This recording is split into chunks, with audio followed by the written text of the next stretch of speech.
నాయనాళ్ళందరూ కూడా ఎన్నో రకాలుగా మనకి ఈ విషయాన్ని విచారణ చేసి చెప్పారు. ఇప్పుడు నాయన ఒక చిన్న ఉపమానం కూడా చెప్పారు. అది ఎలా అంటే, ఆ ఉపమానాన్ని అంటే మీరందరూ గురువు గారి దగ్గర ఉపదేశం తీసుకొని ఒకడు మొక్క పెట్టినోడని, ఒకడు లోపల దాచుకున్నవాడని, అది ఏముందిలే తర్వాత చేద్దాంలే అని, అలా ఎవరికి వారే దాన్ని లోపల భద్రపరుచుకొని దాన్ని బయటికి తీరికోకుండా ఇలాగా కార్యక్రమాలు కలాపాలు వచ్చినప్పుడు వచ్చి కూర్చుంటే అది వినడానికి చెవులు సహకరించవు, కళ్ళు నిలవబడవు, కళ్ళు మూతలు పడిపోయి చెవులేమో ఏంటి నాకు ఈ గోల అనిపించి ఇలాగా వినడానికి కూడా సహకరించవు. కాబట్టి అలా ముక్కుపోయినాయి ఆ విత్తనాలని.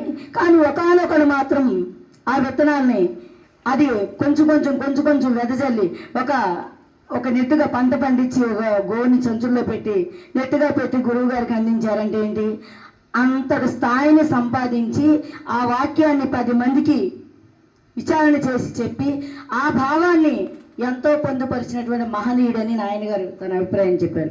అయితే ఇదే విధానాన్ని మనకిందాక జనులార జనన మరణం కందార్థం చెప్తే లక్షణయుతమైన వారికి భాగవత కృష్ణ ప్రభువు ఇదే విధానాన్ని కూడా చెప్పాడు. ఎందుకు లక్షణయుతమైనవన్నారు?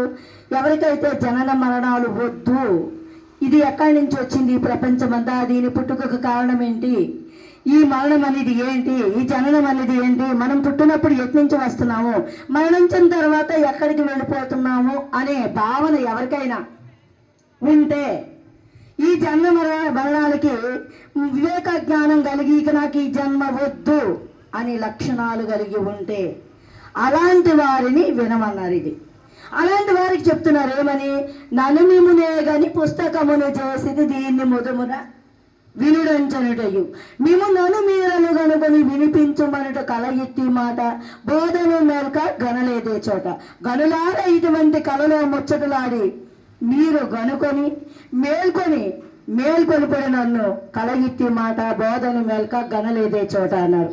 అంటే ఏంటి, నలుమిమునే గని ఎలా వినమన్నారు, దేనికి మన సభకు విన్నవించుకునే మాట ఏంటంటే, నాయన నేను ఇంత చక్కని కందార్థాల పుస్తకాన్ని రచించాను, దీన్ని ఈ జనన మరణాలకు అతీతమైనటువంటి భావాన్ని ఇందులోని నాకు ఈ జననం మరణం వద్దు అన్నటువంటి వారు ఎవరైతే ఉన్నారో వారికి మాత్రం ఇది చెప్తున్నాను. సభకి ఆ మహాగణమైనటువంటి సభలోని ఆ పుస్తకాన్ని విన్నవించుకుంటూ ఇందులో ఏమని పొందుపరచాలంటే, నన్ను నేను తెలుసుకుంటే మీరందరూ నాకు తెలియబడ్డారంటే నన్ను నేనే విచారణ చేస్తాను. నేను మనందరినీ విచారణ చేయలేదు, నన్ను విచారణ చేస్తే మీరెవరో నాకు తెలియబడ్డారు, ఈ జగత్తు ఎలాంటిదో తెలియబడ్డారు. నన్ను మిమ్మల్ని కానీ పుస్తకాన్ని చేశాను అంటే నన్ను నేను తెలిసిన తర్వాత నాలో ఉన్నటువంటి స్వరూపం ఏదైతే ఉన్నదో మీ 84 లక్షల జీవరాశుల్లో మీ అందరిలో ఉన్నదో కూడా అదే స్వరూపం అని నాకు ఎరిగాను. దాన్ని నేను పుస్తకంగా రచించాను. దీని కనుక మొదమున ఎలా వినాలి, ఇప్పుడు వచ్చి మనం ఒకరికి నిద్ర వచ్చి వాళ్ళకి ఎందుకు వచ్చిందే బాబు ఈ బాధ అనుకొని వినకపోతే తిడతారేమో అని బాధపడుతూ నీరసించిపోయి వినుకోకుండా మొదమున సంతోషంతో దీని భావాన్ని దీని అర్థాన్ని సంపూర్ణంగా ఎరిగిన వారైతే సంతోషంతో మొదమున వినుడంచనుడు. మీరు అలా కనుక ఇష్టంతో వింటే, సంతోషంతో వింటే మీరప్పుడు మిమ్మల్ని మీరు కనుక్కుంటారు. మేము నన్ను కనుగొని మిమ్మల్ని మీరు కనుక్కుంటారు, నన్ను కూడా కంటారు. మీరెవరో నేనెవరో మీకు అర్థమవుద్ది. మేము నన్ను కనుగొని వినిపించుమనుట కళ. నేనేం చేశానంటే ఇదంతా విచారణ చేస్తే ఇదంతా కూడాను కళని నాకు అర్థమైంది. గురు శిష్యుల సంవాదం కూడా ఈ కళలోనిదే అని నాకు అర్థమైంది.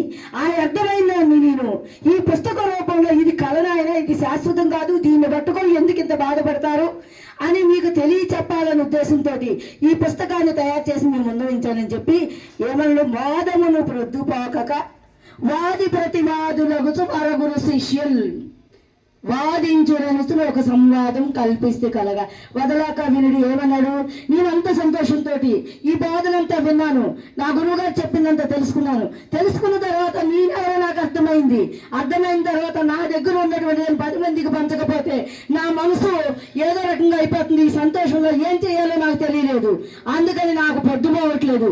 అప్పుడు దానికోసమని ఈ పుస్తకాన్ని రచించడం మొదలుచాను. మాధవుని ప్రొద్దుబాగా వాది ప్రతివాదులు ఒక వాదించడానికి ఒక గురువు గారు, అడగడానికి ఒక శిష్యుడు.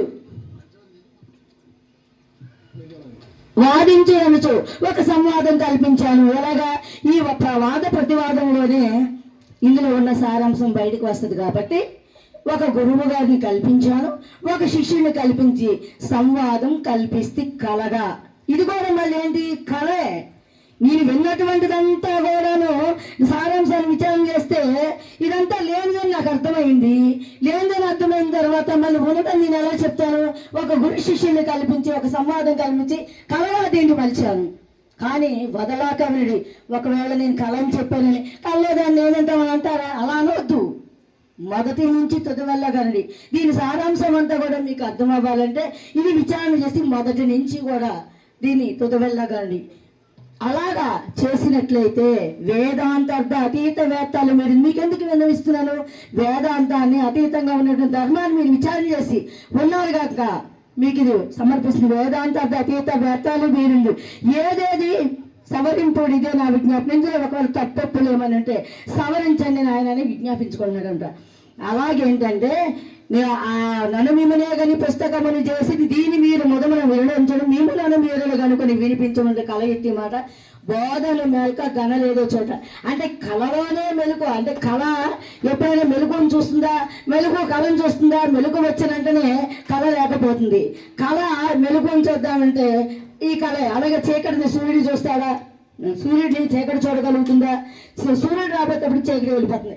అలాగేంటంటే ఇదంతా కలగానే బోధను మేల్క గనలేదు వచ్చాట. గనులారా ఇటువంటి కళలో ముచ్చటలాడిన ఆయన ఇదంతా కళే. మీరందరూ గనులు మహాత్ములు కనుక కళలో ముచ్చటలాడి గనులారా ఇటువంటి కళలో ముచ్చటలాడి మేల్కొని మీరు మేల్కొని నన్ను అంటే ఈ జీవస్వరూపమైనటువంటి నేను ఏదైతే ఉన్నదో దీన్ని విచారణ చేస్తే దీని అర్థాన్ని అంతా కూడాను విచారణ చేసిన తర్వాత అప్పుడు నీవెవరో తెలిస్తే అప్పుడు నన్ను మేల్కొలుపుతానని మేల్కొలిపి నన్ను కళ ఇట్టి మాట బోధను మేల్క గనలేదో చోట అన్నాడు. అలాంటి బోధ ఇది మన అలాంటి పవిత్రమైన బోధని ఇలా 10 మందికి వెదజల్లి అది మిరపకాయలు నెట్టుగా కట్టి గురువు గారికి ఇచ్చారంటే ఆ తన దగ్గర వాక్యాన్ని ఉంచుకోకుండా 10 మందికి కూడా వెదజల్లి ఆ వాక్యాన్ని అంచలంచగా వెదేసి గుప్తంగా ఉంచి గురువు గారికి సమర్పించారు. అది సత్శిష్యుడు, సత్యాన్ని ఎరిగినటువంటి శిష్యుడు. అలాంటి శిష్యుడికి ఈ బోధన అప్పచెప్పాలని ఆయన గారు చెప్పారు. ఇప్పుడు మనం ఎక్కడి నుంచో మేము ఏదో ఏలూరు, వైజాగ్ అక్కడి నుంచి ఎక్కడ వచ్చాం, రాష్ట్రం దాటే వచ్చాం కదా. మరి ఇంత దూరం వచ్చామంటే మీరు కూడా సహకరించి ఎంతో బాగా వింటేనే మా దగ్గర ఉన్న ఒక వాక్యం అంటే మా దగ్గర కాదు గురువాక్యమే, ఎవరి దగ్గరదైనా గురువాక్యమే. ఇది గురువు దగ్గర నుంచి వచ్చిన వాక్యం కానీ మనది ఎవరిది కాదు. ఒకవేళ మనదే అనుకుంటే పుట్టినప్పుడే నేర్చుకోవాలి. కానీ గురువు దగ్గర నుంచి వచ్చిన వాక్యం కాబట్టి మీ దగ్గర ఉన్నా మా దగ్గర అదే వాక్యం కాబట్టి తీసుకెళ్ళి ఒక్క వాక్యాన్ని విచారణ చేసినట్టయితే మీకు వచ్చినందుకు ఫలితం ఉంటుంది. అందువల్ల ఏంటంటే ఆయన అంత బాధపడుతున్నారు. మేము చెప్పిందంతా ఎక్కడ వ్యర్థంగా పోతుందో అలా కాదు, మీరు దీన్ని విచారణ చేస్తే బాగా వినండి అని చెప్పుకొచ్చారనమాట.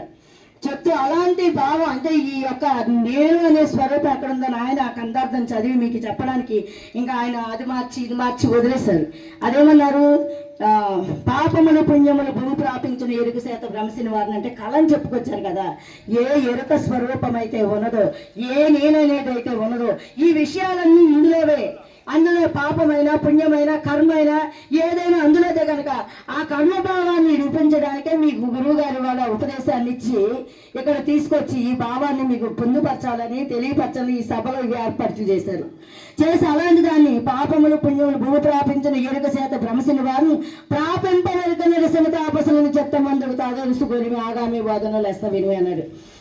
అంటే ఏదైతే ఉన్నదో దాన్ని తెలుసుకున్నటువంటి దాన్ని విడిచిపెట్టినప్పుడు పాపమని కానీ పుణ్యమని కానీ కర్మ రాదు. పొద్దున్నే చెప్పారు కదా, ఏదో ఒక చెప్పారు, ఓం నమః శ్రీ గురుదేవాయ పరమ పురుషాయ సర్వదేవత వశీకరాయ సర్వ అరిష్ట వినాశనాయ. అంటే సర్వ అరిష్టాలు వినాశనాయ అంటే 24 ఇంద్రియాలతో ఉదయం లేచిన కాంచి రాత్రి వరకు చేస్తూ ఉన్న కర్మలన్నీ కూడా అడ్డం పడిపోయి ఉంటాయి. ఆ అరిష్టాలన్నీ కూడా తొలగిపోతాయని పొద్దున ఆయన గారు చెప్పారు.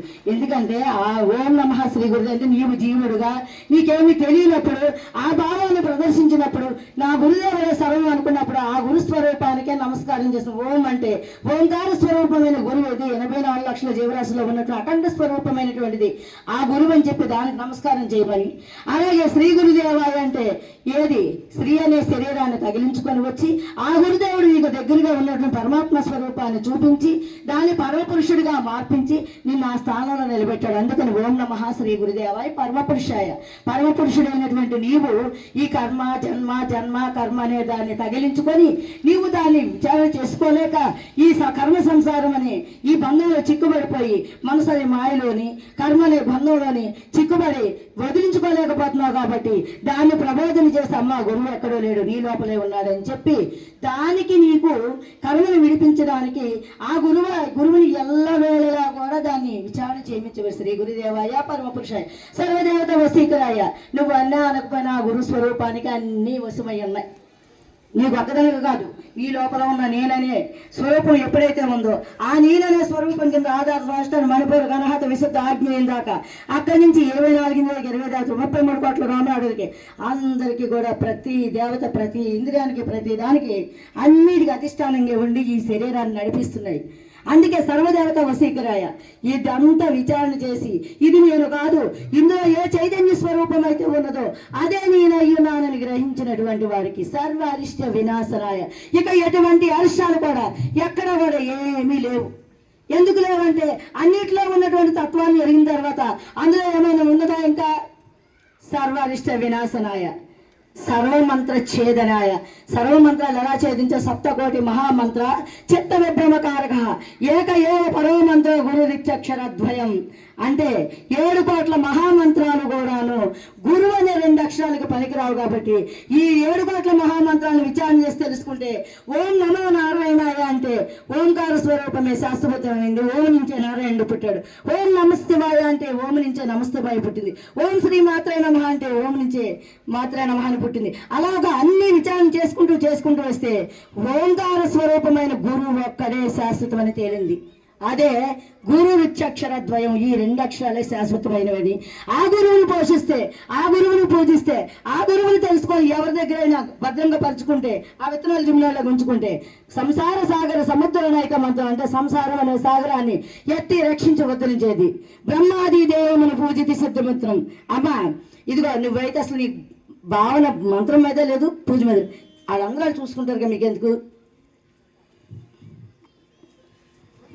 సంసార సాగరం సముద్ర నైక మంత్రం బ్రహ్మాది ముని దేవత పూజ సిద్ధి మంత్రం అంటే బ్రహ్మ దేవతలందరూ కూడా బ్రహ్మ మునులందరూ కూడాను దీన్నే పూజించి సిద్ధి పొందారు.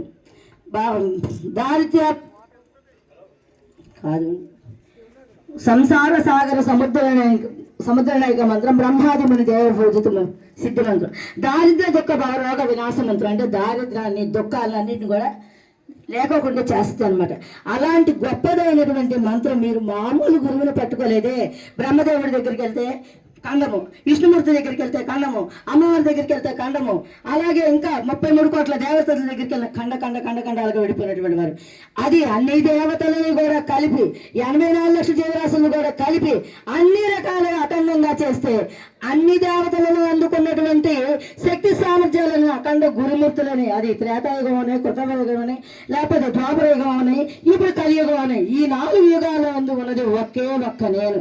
ఆ నేనుకే అఖండ గురు పూజ జరుగుతుంది. ఎవరైతే ఆ పూజని చేస్తారో వాళ్ళకి అన్ని యుగాల నుంచి వచ్చిన శక్తి ఏదైతే ఉన్నదో పరిపూర్ణంగా మనసులోని ఆ గురుమూర్తిని మనస వాచ కర్మ త్రికరణ శుద్ధిగా ఎలాగా ఫలాపేక్ష రహితంగా ఎవరైతే ఈ పూజను చేస్తారో వాళ్ళకి ఆ శక్తి అంతా కూడా సొంతం అవుతుంది అనమాట. అందుకని ఏంటంటే అది సంసార సాగర సముద్రనేకం బ్రహ్మాది దేవమని పూజిత సిద్ధం దారిద్ర్య దుఃఖ భవరోగ వినాశ మంత్రం వందే మహావయహరం గురురాజ మంత్రం. అలాంటి మంత్రానికి నేను నమస్కరిస్తున్నాను. అలాంటి గురువుకు నమస్కరిస్తున్నాను. పార్వతీదేవితో పరమేశ్వరుడు చెప్పాడు. అలాంటి గురువు గారు మనకి భాగవత కృష్ణ ప్రభువులు వారు ఇలాంటి కందార్థాలను విచారణ చేసి నిర్ణయార్థాన్ని తెలిపి అందులో ఇది లేదని మనకి తెలిపినటువంటిది మనకి చెప్పినటువంటి శివరామ దీక్షిత్ వారు కూడా ఇదంతా విచారణ చేసి లాస్ట్కి నీవు లేవని నిర్ధారణ చేసినట్టే మనకి అచల పరిపూర్ణ బోధ ఇది. ఇప్పుడు అది చెప్పడానికైనా అది ఎంతమందికి తెలుసో ఏమో తెలీదు.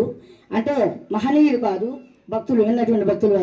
సరే, నాకు ఇంకా విచారణ చేయడానికి టైం లేదు. ఈ అవకాశాన్ని ఇచ్చినటువంటి పెద్దలకు మరొకసారి నా హృదయపూర్వక ద్వాదశ నమస్కారాలు తెలుపుకుంటూ జై జయ సద్గురు స్వాముల వారికి.